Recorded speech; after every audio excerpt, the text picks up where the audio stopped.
Aquarius, hi! Welcome to Mr. Queen PH at ito ang inyong monthly reading for December 2023. This is a general reading, just take what resonates. Watch your Sun, Moon, Rising, Venus for other messages. And thank you so much po sa lahat ng mga sumusuporta dito sa ating channel. Just a reminder, gamitin nyo lamang ang reading na ito bilang gabay. Ayan, pa-follow, like na rin ang ating Facebook at TikTok. Lahat po yan, Mr. Queen PH. Please check out my online shop sa Shopee, Mr. Queen PH, for protection and prosperity items, bracelets, and zodiac sign bracelets na perfect pang regalo ngayong holiday season. Dahil bukod sa mga vouchers na available para sa inyo, may 25% discount din tayo sa lahat ng items until November 30, 2023. So grab this opportunity at padaluyin ng swerte sa pagsalubong ng taong 2024. Check out nyo na yan. Lahat ng links ay nasa description. For you Aquarius, so ito ang inyong bracelet. Meron itong Larvicite, Sodalite at Blue Apatite na nag-a-align sa energies ng Aquarius. So available to sa black na box. Meron din tayong white. Just in case gusto nyong ipang regalo, available pa rin naman yung naka-pouch for personal use. So this is, you will find this in my Shopee, link on the description. Ayan. So let's begin, Aquarius. What's up? Ano yung ganap sa inyo? Ano yung parating sa inyo ngayong December 2023 for Aquarius? December 2023 for Aquarius. Okay, so this is your overall energy. Teacher. Oh, so maaring kayo ay merong mga tuturuan or kung professionally, no, teacher kayo or trainer, coach. Ayan. Let's see, ano pa? Ang inyong, how about yung challenge? Ano naman yung challenge ng mga Aquarius for December? What is the challenge? Learning. Oo. So, yung overall energy nyo is a teacher and ang challenge niyo is learning something. So, maaring meron kayong mga gustong gawin na gusto nyo mag-share ng knowledge, ng skills ninyo sa iba. And at the same time, gusto nyo rin i-improve pa yung kaalaman ninyo. So, maaring challenge sa inyo yan na pinagsasabay nyo yung teaching and also while learning. Kasi may mga ganyan, di ba? May mga professors or mga teachers na at the same time nag-aaral din sila. Oo. So, yung iba naman sa inyo, this can mean challenging for you yung pag-take ng another course or learning something, no? Pagre-research. So, but it doesn't mean na talagang mahihirapan kayo at hindi nyo magagawa yung kailangan yung pag-aralan. It only means na maaring may challenge or may some sort of conflict, pwedeng sa oras ninyo, sa panahon ninyo, or sa schedule ng ibang tao. So, let's see naman yung inyong what is the opportunity? Okay, wow, courage. The opportunity to be confident, no? Lakas ng loob na i-pursue yung mga gusto mong gawin sa buhay, 'di ba? Kasi kung gusto mo talaga, may paraan. Kung ayaw, maraming dahilan, maraming excuses. So for you, you have the opportunity to have that certain power, no? Magkaroon ka ng lakas para ma-achieve mo yung mga gusto mong ma-achieve ngayong December. And how about the blessings? Ano naman ang blessings ng mga Aquarius? Anong blessings? Creativity. Wow, fire agate. You're going to be more creative, productive. Marami kang gagawin, no? Yung blessing sa'yo is maaring magiging malikot yung isip mo, no? Mas magiging imaginative ka ngayong December that you will create something out of your skills, no? Yung abilities mo, yung gifts mo, yung talents mo. And this may bring you a lot of blessings. Na, halimbawa, you will create original things na pwede mong ibenta or services that you're the only one who can offer na very unique sa'yo, diba? Oh, that's why, yung iba sa inyo may mga pag-aaralan kayo. Oo, meron kayong pag-aaralan. Ngayong December, maaring, isang skill na magagamit nyo to be more creative. So, let's see what else. Ano yung overall energy ng mga Aquarius for December? Eight of Cups. Some of you are walking away from a situation na you feel na hindi na siya satisfying for you. So, pwedeng may i-explore ka na bagong landas. Oo. Meron kang path na iti-take. A new path. Let's see. How about the challenge? Nine of Wands. Oh, yung iba sa inyo, Aquarius, pwedeng marami kayong gagawin ngayong December. So, alam mo yun, medyo mahirap na pagsabay-sabayin. Medyo mahirap mag-multitask for you ngayong December. So, just make sure na minamanage mo yung priorities mo para hindi ka matambakan, para hindi ka ma-stress or mahirapan sa mga responsibilities na iti-take mo. Okay? Lalo na yung mga let's say, yung iba sa inyo, working student. Oo, yung tipong may pinag-aaralan ka and at the same time, nagtatrabaho ka rin. Oo. So, manage your time. Let's see, what is the opportunity? Two of Pentacles. Yes, you're going to be very busy talaga. Marami kang pinagsasabay ngayon, lalo na mga pinagkakakitaan. Pwedeng meron kang sarili mong trabaho, tapos may negosyo ka, or may different sources of income, streams of income for you. Oo. Kumbaga, ayaw mo bitawan yung isa. Gusto mong i-maintain. Oo. But I feel like gusto mo ng upgrade eh. You want to upgrade your financial situation.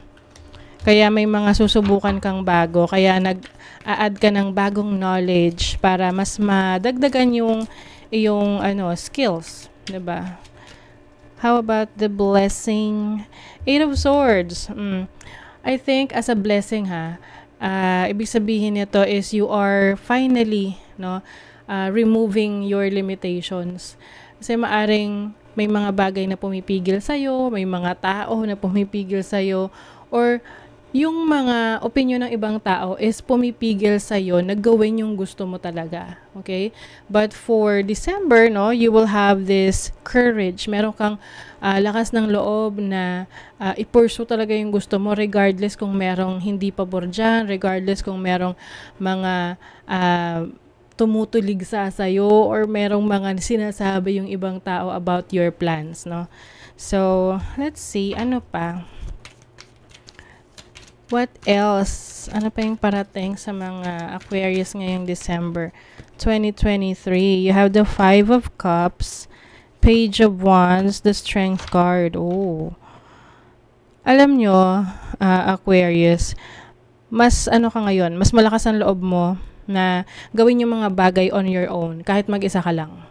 Ito yung tipong wala ka nang hihintayin na samahan ka, wala kang hihintayin na alam mo yun, minsan kasi nagiging reliant tayo sa iba dahil akala natin hindi natin kaya on our own. So, perfect example niya, napakasimpleng example is halimbawa, hindi ka sanay mag-travel mag-isa, no?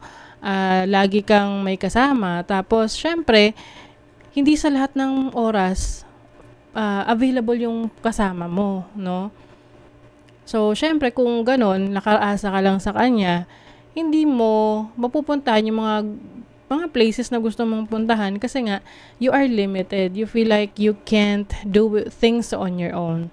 So, ngayong December, okay, you will be more independent, no? Mas malakas yung loob mo na i-pursue yung mga bagay na gusto mo on your own. Kasi you have learned a lot. Kasi yung iba sa inyo may mga missed opportunities kayo. Oo. O, diba? You have the Hierophant. This is the energy of a teacher. So, I feel like there is someone who is mentoring you. May nagbibigay sa'yo ng advice, nagpapalakas ng loob mo, nag-guide sa'yo, no? About what you should do with your plans, with your goals para finally, no, mangyari talaga yung mga gusto mo.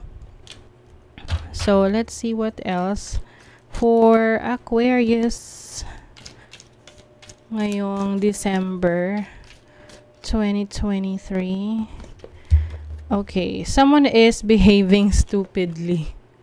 Okay. Pwedeng ikaw to or the people around you, no? Parang hindi siniseryoso ang mga bagay-bagay. Oh, ang ganda nito.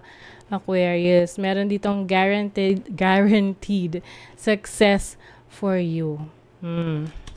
So as long as you take things seriously and focus on your goals and dreams, you will succeed. May mga wish daw na hindi magagrant for some of you, Aquarius. Siyempre, hindi naman lahat yan na ibibigay sa atin, no? There's always a time for everything. Minsan, kailangan lang natin ng patient. Patience is a virtue. Some of you merong new job or merong career. So, ito yung nabanggit ko sa inyo na pwedeng i-explore ninyo. May new opportunities, no? To have a new career or job or source of income, pagkakakitaan. Okay? So, let us get some other cards. Love life naman. Ano naman yung energies ng love life ng mga Aquarius? Ngayong December 2023. Someone is regretful sa kanyang mga nagawa. So, pwedeng ikaw to, magsusorry ka sa isang tao or the other person kung sa tingin niya siya yung may pagkakamali sa'yo, hihingi to ng sorry sa'yo. You will also be focusing on yourself, taking care of yourself, regardless kung meron kang relationship o wala, no? Importante sa'yo ang iyong sarili. This is a one-way relationship. Yung iba sa inyo, you are dealing with someone na kulang sa effort, no? Or pwedeng reversal energies to. Pwedeng merong person na nagki-care sa'yo, or you're dealing with someone who sa tingin niya is effort na effort siya sa relationship, tapos ikaw kulang ka sa effort.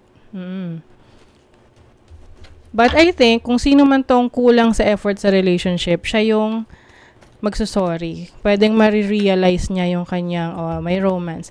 Marirealize niya yung kanyang pagkukulang, yung kanyang pagkakamali. At, iinit ulit ang inyong pagsasama ng person na to. So, kumbaga, ang importante na realize yung pagkukulang nung isa. And willing naman na magbigay ng chance yung other person. So, sa money, career, finances, yes, determination. Importante na consistent ka sa mga ginagawa mo para makita mo agad yung resulta sa career, sa business. And of course, pagdating daw sa finances mo, do not live beyond your means. So, kumbaga, wag daw, parang basically this is do not spend more than what you earn. Mas maging matipid daw ngayong December. So, some of you are also going to express your talents and skills through fashion or design. I think ito yung creative career ninyo, no? May kinalaman sa creativity na blessing sa inyo. Importante raw na meron kang backup plan pagdating sa financial crisis. So, that's why you have to be prepared. Ayun, maging maingat sa paggastos. Wag daw, gamit ng credit card. Pero kung kaya niyong bayaran on time, why not? Diba? But, of course, kayo rin naman ang makikinabang yan kung mas marami kayong ipon. So, your final message, Aquarius, is Divine Feminine. You are being called on to rise. Yes. Some feminine energy is about productivity, fertility, creativity. So, I feel like this December, you will be more expressive and creative. That will bring success, no? Sweet success for some of you. Okay? You're going to rise up. So, that is your reading, Aquarius. Kung nagustuhan nyo ito, naka-resonate kayo, mag-comment kayo dyan. Like, share, subscribe para lagi kayong updated sa ating mga readings. Thank you so much, Aquarius. See you again.